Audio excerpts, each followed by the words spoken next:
Malawi approaches its general election on the 16th of September this year. Lingering concerns from the 2019 presidential election, dubbed the Tipp-Ex election, continue to cast a shadow over the country's electoral integrity. The African Center for Governance has highlighted several institutional and procedural shortcomings, such as politically motivated appointments to the Malawi Electoral Commission, concerns about the accuracy of the voters' roll, challenges in implementing electronic voting systems, and persistent voter apathy, particularly among the youth and marginalized communities. And to speak to us further on this, we are joined on the line by Malawi's political and economic analyst, Dr George Chaima. Dr Chaima, good afternoon, and thank you for joining us on Africa Update. Good afternoon to you. Thank you. Now, how would you assess the current readiness of Malawi's electoral processes as we approach the 16th of September, which is literally days away? I would say that there is a mixed reaction as regards to the preparations for the forthcoming election next week. In an election like this, always you find some kind of dissatisfaction coming from different quarters and some stakeholders, which is normal in an election of this magnitude. But at the same time, I think I would say that politicians and the various political parties, together with their candidates, seem to be well prepared to face the ballot box next week on Tuesday when we go to an election. Although there are some kind of dissatisfactions and concerns, it is on the record that, on the other hand, MEC is trying its best to make sure that some of the issues that are still outstanding are resolved. For example, there is an outstanding case whereby MEC Malawi Electoral Commission was taken to court, and the judgment is coming through on the 11th. The thing which I think will give also satisfaction to the complainants, which is a group of different political parties. They are complaining of some sort of lack of transparency by MEC. So they want MEC to be as transparent as possible in order for this election to be credible, free, and fair. Other than that, I think I can say that political parties have taken to the grounds, taking campaigns or doing campaigns in different regions. As I am talking now, the president of this country, Dr. Lazarus Chakwera, is in the southern region of the country, where he has been to district by district campaigning extensively, while other political party leaders are also doing the same. So I would say that everybody seems to be well prepared. We have seen MEC bringing in the ballot papers and distributing them in different target polling centers so that when Tuesday comes, everything should be in place and no unnecessary delays or inconveniences are caused that can mar the credibility, fairness, and transparency of this election. Now, what is your perspective on the level of voter apathy, particularly among the youth and marginalized communities? I think this time around, I would say that we indeed expected to see high voter apathy than we did last time. It is the people who put leaders into various positions based on their promises, a campaign promises for that matter. Now, if we are to look at the campaign promises which we had last time and see how the current government has performed, everybody seems to be more dissatisfied than the expectations which we had as a country. And the youth did their best to vote for this current government and the leadership.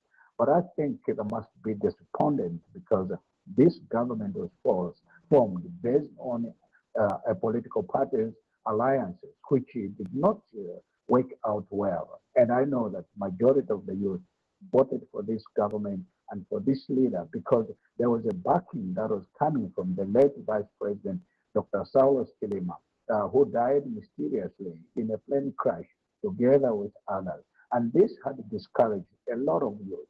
And they don't feel like going back to the polling box and vote for another leader who cannot keep the promises.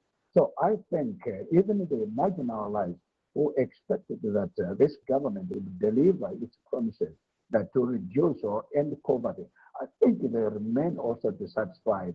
And many of them are not even interested to go and vote. But the word is still going out, encouraging everybody to go and vote so that they can have a leader of their choice.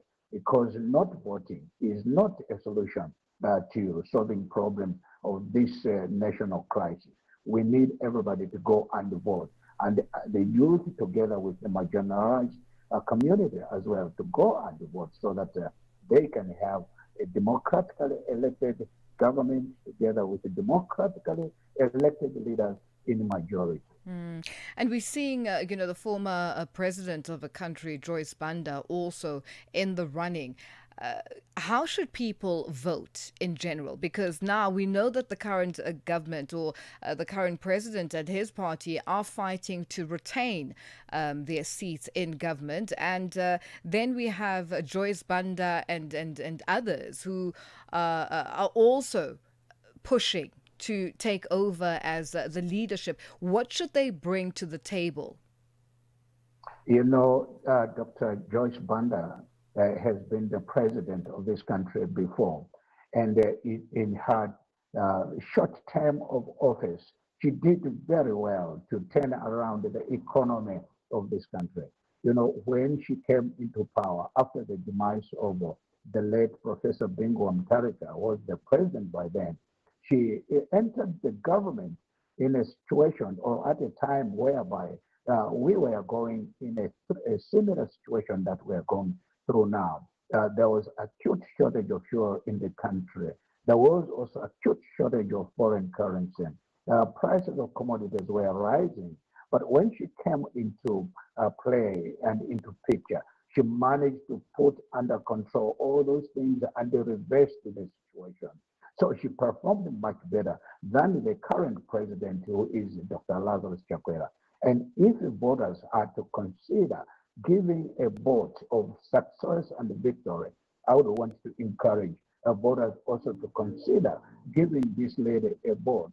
She is also the only female candidate who is competing among the over 10 male candidates in this election. So I think she deserves the best. If she can be given the vote, I am sure she can change things in this country. And we may feel better than we are feeling now as a nation. And just in wrapping up, Dr. Chaima, what measures do you believe are essential to restore public trust in the electoral process and ensure a free and fair election? I think the outcome of the court case will be the first step to restore confidence in the general public. They are not trusting me. They are not trusting the current government, and they fear that the election might have been rigged in a way. So I think if the case judgment can come through quickly, then I think there will be some sort of sanity, and it will restore confidence in the voters that might want to go and vote in large numbers, because the court will have delivered justice. If justice itself is not manipulated, the judicial system in African countries is corrupt, and I should believe that this time around maybe Malawi courts can also deliver a just justice system, and the ruling that Malawians expect, as they did during the last 2020 election, which was also rigged. Well, Dr. Chaima, thank you so much for joining us on Africa Update. We'll leave it there for today. Thank you very much for your time. I really appreciate it. That's Malawi's political and economic analyst, Dr. George Chaima, joining us on the line. It is 19 after 12 Central African time.